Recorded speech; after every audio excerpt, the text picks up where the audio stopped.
Isa-isa.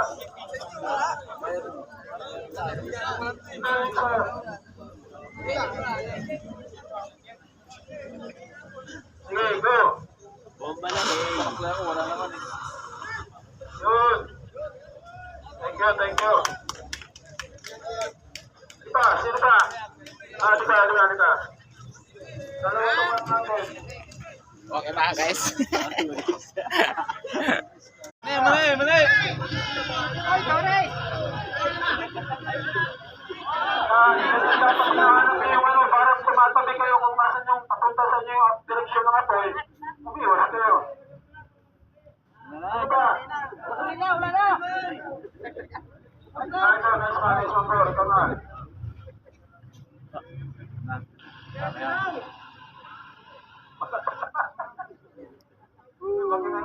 Meron pa?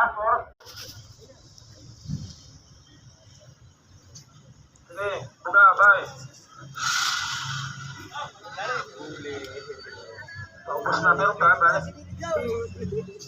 Meron pa ang panglaman. Ubusin na lang natin. Sino ba?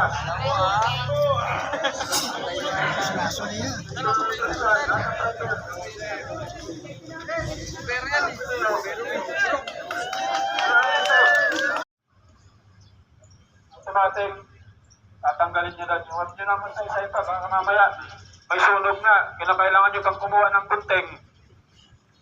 Hindi naman siguro kayo mga bata na hindi pa rin kayo magmamadali. Magkahapura kapag meron ng sunog.